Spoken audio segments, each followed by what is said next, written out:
You know exactly what you need to do, but you don't do it, not for lack of knowledge, not for lack of time, you simply don't act. And that's destroying you from the inside. Isn't it? In feudal Japan there was something the samurai feared more than death itself. It wasn't the enemy's blade, it wasn't defeat in battle, it was something much more silent, much more treacherous. They called it Yudan, negligence. The slumbering of vigilance. You know what's frightening? Yudan didn't attack the weak, he didn't attack the unprepared, he attacked precisely those who had already achieved something, those who lowered their guard, those who thought, I've already arrived and there's more. The samurai developed a specific philosophy to combat this, a principle so powerful that it literally means cutting through doubt. Ketsudan, the ability to act without hesitation, to transform knowledge into action. Today you'll learn the story of Takeshi, a young man who achieved his greatest dream and almost lost everything because of a single mistake, a mistake you might make every day without realizing it. Chapter 1: The Ascension. Takeshi was 12 years old when he saw a samurai for the first time. It wasn't in an epic battle, it was on an ordinary morning when a warrior stopped to drink water at the village well. The man moved in a special way, every gesture had a purpose, every movement contained decades of discipline. At that moment Takeshi decided, I will become a samurai. But deciding is easy, everyone decides. The difference lay in what came after. Takeshi would wake up before sunrise. He would train until his hands bled, he would study strategy until his eyes burned. While other boys played, he practiced kata. While others rested, he meditated on the teachings of Sun Tzu and Miyamoto Musashi. 3 years later something extraordinary happened. At 15 Takeshi was accepted into Master Yamada's sword school, one of the most respected in the entire province. You need to understand, in each generation only 5 students were accepted. Takeshi was one of them. The training was brutal, waking up at 4 in the morning. Meditation in the snow, combat until his body collapsed, but Takeshi endured because he was focused, he was hungry, he had a bigger dream. It wasn't just to be a samurai, it was to command armies, it was to become a respected strategist and advisor to daimyos. At 18 Takeshi graduated. The ceremony was simple but powerful. Master Yamada handed him the 2 swords, katana and wakizashi, the symbols of the samurai. You have earned the right to wield these blades, said the master, but remember, the real battle begins now. The battle against yourself. Takeshi heard, but he didn't listen. Do you know the difference? Chapter 2. It remains in the first few months. Takeshi maintained his discipline. He woke up early, he trained, he studied, but something began to change, something subtle, something dangerous. He had a salary now, he had respect, he had the title, people called him Samurai Takeshi. He had made it right. He'll train tomorrow, he began to say. Today I deserve to rest. One day turned into a week turned into a month. He still showed up for the mandatory group training sessions, but the extra training, the strategy study, the constant improvement, that all faded away. Takeshi fell into the world's oldest trap. He confused achievement with arrival. He thought that crossing the finish line meant the race was over. The Japanese have a name for this, Yudan, written with the kanji for oil and cut. The idea is that your vigilance, your attention slips away like oil. You lose control without realizing it, and here lies the danger of Yudan. Yudan doesn't shout, he whispers. It doesn't appear as obvious laziness, it appears as reasonable justifications. I've trained enough, I deserve this rest. I've proven my worth. I'm not saying you can't rest, you can and should, but resting is different from being negligent and complacent. 6 months after graduation, Takeshi received his first real mission. A group of bandits was terrorizing villages on the border. 5 samurai were assigned. Takeshi was the youngest. His role was specific, to protect the right flank during the ambush. They had planned simple, right, something he had practiced hundreds of times in school. The ambush began as planned. The bandits fell into the trap. But then something happened that Takeshi didn't expect. 3 bandits separated from the group and attacked precisely the right flank. Takeshi's body reacted, but it reacted with 6 months of rust. His movements were slow, his assessment of the situation was confused. By the time he finally neutralized 2 attackers, the third had already passed him, and this third bandit went straight for Kenji. An experienced samurai who trusted that Takeshi would protect that flank. Kenji's scream echoed through the forest. And then silence when it was all over. 5 bandits were dead, but Kenji was too. Chapter 3. The confrontation. The return trip was the longest of Takeshi's life. No one spoke, but he felt the weight of their stares. They weren't angry stares, they were worse. They were stares of disappointment. When they arrived at the dojo, Master Yamada was waiting. He already knew news like that traveled fast. Takeshi, come with me. They walked in silence to the Zen garden. The master sat down. Takeshi remained standing, unable to find the peace to sit. Tell me what happened, said the master. It wasn't an order, it was an invitation. Takeshi told everything, every detail, every mistake. When he finished, he expected shouts, he expected punishment, he expected to be expelled. What he didn't expect was what came next. Are you familiar with the concept of Yudan? The master asked. No, sensei. Yudan is negligence. It's when you let your guard down. It's when you stop sharpening your blade because it's already sharp enough. Yudan killed more samurai than any enemy could ever manage. The master picked up a whetstone and an old blade. See this sword? It was once magnificent. It cut bamboo as if it were paper, but its owner stopped sharpening it, stopped cleaning it, stopped training with it. Today it's just rusty iron, useless, dangerous to whoever wields it. Takeshi felt the words like blows. You earned the title of Samurai Takeshi, but you treated it as destiny, as if the journey were over. You committed Yudan, and Yudan has a price. Chapter for the principles. Yudan, the philosophy of vigilance. Let me explain something that the samurai of the Sengo era understood deeply. Master Yamada continued. Yudan is not just laziness, it's something far more dangerous. He drew a circle in the sand of the Zen garden. Imagine this circle represents your vigilance, your attention, your discipline. When you're achieving something, this circle is perfect, you're focused.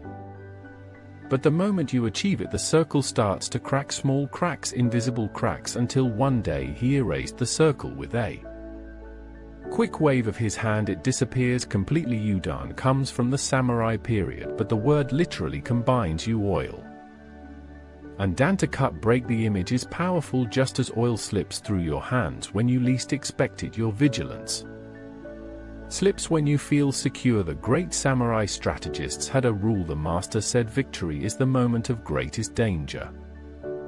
Why? Because that's when you relax, when you think you already know, when you stop training as if your life depended on it. And here's the brutal truth. Yudan doesn't attack the weak, he attacks the competent, he attacks those who have already proven their worth. Why? Because only those who have achieved something have something to lose through negligence. Takeshi, you trained for 3 years to get in here, you trained for another 3 to graduate, but in the last 6 months you stopped. Not completely, you were still doing the bare minimum, but the bare minimum keeps you where you are, it doesn't take you where you want to go. The master stood up and looked directly into Takeshi's eyes. You wanted to be a strategist to command armies. But how can you lead men if you can't lead yourself? How can you gain the trust of others if you've broken the trust you had in yourself? After speaking these words, the master began to teach him about another philosophy, which was the antidote to Yudan. Ketsudan, the philosophy of cutting. The master continued, but there is something that can cure Yudan, said the master, his voice gaining a new intensity. The samurai called it Ketsudan. He unsheathed his own katana. The blade gleamed even in the dim afternoon light. Ketsudan means decision, but not just any decision. The kanji ketsu means to cut or to separate. The kanji dan means judgment or conclusion. Together they mean cutting away doubt, separating thought from action. With a fluid motion he cut through the air. The sound of the blade was like a sharp whisper when a samurai draws his sword into battle. He cannot hesitate. There is no time for should I, what if I make a mistake, maybe tomorrow. Between thought and action there is only death. Ketsudan is about eliminating that space. The master sheathed his sword and turned to Takeshi. You know what you need to do now, don't you? Yes, sensei, I need to get back to training. I need to. No. The master's voice cut through the air like a katana itself. You're doing exactly what Yudan wants. You're thinking, planning, promising tomorrow. You'll train next week, you'll study strategy next month. He pointed to the dojo. Ketsudan isn't tomorrow, it's now. It's not about planning to train, it's about training. The difference between a living samurai and a dead samurai isn't in how much they know. It's in the speed between knowing and doing. The master then shared something that would change Takeshi forever. During the Battle of Sekigahara, there was a young samurai named Yoshimura. He knew he needed to protect his lord. He had trained his entire life for that moment, but when the battle began he hesitated just 3 seconds. He thought, what if I fail? In those 3 seconds an arrow struck his lord. Yoshimura spent the rest of his short life knowing that it wasn't a lack of skill that killed his lord, it was a lack of Ketsudan. The silence that followed was dense. Takeshi, you have a choice now, a real choice. Not between training or not training, that's easy. The real choice is between being someone who knows what to do or someone who does what they know. Chapter 5 The Renaissance. Takeshi didn't respond with words because words would only be more thought without action. He stood up, bowed deeply to the master, and walked straight to the dojo. At that very moment it was almost 6 in the afternoon. The group training session had ended. The dojo was empty. Perfect. Takeshi picked up his training sword and he began basic kata, the same movements he had practiced 1,000 times as a student, but now each movement carried weight. Each cut in the air was a cut in Yudan. Each advance was a step away from negligence. 1 hour turned into 2, 2 turned into 3 when other samurai arrived for the following morning's training. Takeshi was still there, sweaty, exhausted, but with eyes that hadn't seen in months. Didn't he sleep? One of the samurai asked Master Yamada. He had been sleeping for 6 months, the master replied. Today he woke up, but Takeshi knew that 1 day of training wouldn't erase 6 months of neglect. Yudan is easy to invite, hard to kick out, so he made a decision. He went to Master Yamada and asked for something unusual. Sensei, I want to be responsible for cleaning the dojo every day before the first training session and after the last one. The master raised an eyebrow. Cleaning the dojo was a beginner's task. For a fully trained samurai it was almost a humiliation. Why do you want this? Because I need a daily reminder. I need to be here when the sun rises and when the sun sets. I need to see the others training. I need to force myself to be present. If I let my commitment depend on motivation, it'll fail again. But if I create an external obligation, something that others depend on me for, maybe I can keep Yudan away. Master Yamada smiled, not a smile of happiness, a smile of recognition. You understand, Ketsudan isn't about one heroic action. It's about 1,000 small actions. It's about eliminating the possibility of hesitation by removing choice. Granted, the dojo is yours to take care of. The next few months were different, not because Takeshi was excited. Excitement comes and goes like the tides, but because he had built something more powerful. Structure. Every day at 4:30 in the morning he cleaned the dojo. Without exception, rain or shine, sick or healthy, because Ketsudan doesn't negotiate with circumstances. While cleaning he practiced the fundamental step stances, breathing, the boring things that separate a mediocre samurai from a lethal one. After the group training session, while the others went to rest, Takeshi stayed another hour, sometimes 2, studying strategy, simulating battles, analyzing his own weaknesses with the same brutality he would use to analyze those of an enemy. But there was one particular day that changed everything. 3 months after resuming his training, Takeshi was practicing when he heard a familiar voice. His right flank is still open. It was Hideyoki, one of the samurai who was on the mission, the samurai who saw Kenji die because of Takeshi's mistake. Takeshi stopped. He expected anger, he expected accusation. What he didn't expect was what came next. Let me show you something. Hideyoki picked up a training sword and demonstrated a movement, a subtle rotation that kept his flank protected.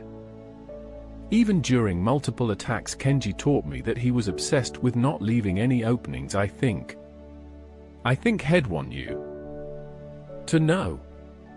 Takeshi felt something break inside him. Why are you helping me? I failed.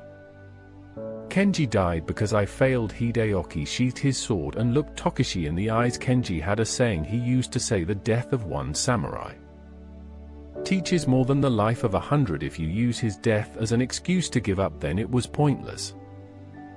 But if you use it as fuel to never fail again, then perhaps it saved not only you but everyone you will protect in the future. It was at that moment that Takeshi understood something profound about Ketsudan. It wasn't just about acting without hesitation, it was about transforming pain into purpose, transforming failure into foundation. Master Yamada used to tell his students something that echoed the teachings of Miyamoto. Musasha, Japan's greatest swordsman, you must train as if each practice were your last battle, and you must go into battle as if it were just another practice. This apparent contradiction is the essence of Ketsudan, training with total intensity but acting without anxiety. The action becomes so natural that it ceases to be a conscious choice, it becomes a reflex. Takuan Soho, the Zen monk who advised many samurai, wrote in the 17th century, a mind that hesitates is dead, a mind that flows is alive. Between the thought of attacking and the attack there should not be room for a sheet of paper. And about Yudan the Hagakure, the famous samurai code, warns the samurai who thinks he has mastered the sword is the next to fall by the sword. 6 months later, Takeshi received another mission, the same type, protect the flank, ambush bandits, but this time something was different. It wasn't his movements.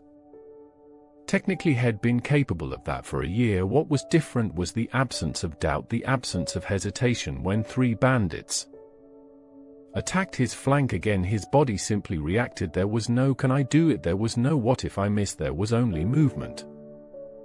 Clean, precise, efficient. All the samurai returned alive, but Takeshi's story didn't end with him becoming a skilled samurai. Remember his dream strategist commander 2 years later during a tense negotiation between clans. Takeshi noticed something no one else had seen, an opportunity for an alliance that could prevent a bloody war. He could have remained silent. It wasn't his time to speak. He was just a young samurai, but Ketsudan doesn't ask if it's the right time. Ketsudan acts when action is necessary.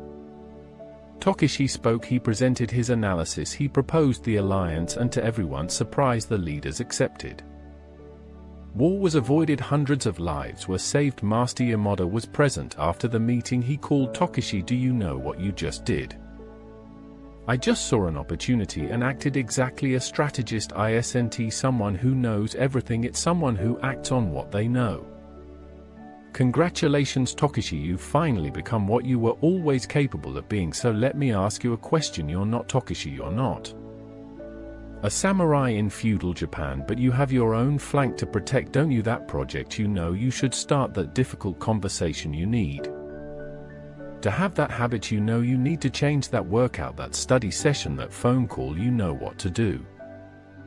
The issue isn't knowledge, it never was. The question is, are you committing Yudan? Did you achieve something in the past and are now resting on your laurels? Are you waiting for the right moment that will never come? Because here is the truth that the samurai understood: the right time is now. It always has been, it always will be. Ketsudan isn't about grand heroic decisions, it's about bridging the gap between knowing and doing. It's about eliminating internal negotiation, it's about transforming intention into action so quickly that they become indistinguishable. Takeshi almost lost everything before learning this. Will you wait until you lose something precious, or will you wake up now? Kenji's death taught Takeshi that tomorrow is a promise you might not keep, not because you don't want to, but because you might not be here tomorrow. So I challenge you, when this video ends, don't think about what you're going to do. Don't plan, don't promise, do one thing, one small action in the direction of what you know you need to do, because the difference between who you are and who you can become isn't some magical future transformation. It's in the next decision, in the next move, in the next hour. Yudan is waiting to put you to sleep again. Ketsudan is waiting to wake you up. The choice, as always, is yours. But remember, choosing not to choose them is already a choice, and it's usually the worst one. If this video resonated with you, subscribe to the channel for more content about Eastern philosophies that transform knowledge into action. And remember to leave a like if you want to learn more about Eastern philosophies and concepts. Watch the video that's playing on your screen right now. In it I delve into other Japanese techniques that can completely change your understanding of various subjects. What will be your first action after watching this video? Tell me in the comments. You know what to do, just do it. Thank you very much for your attention. See you in the next video.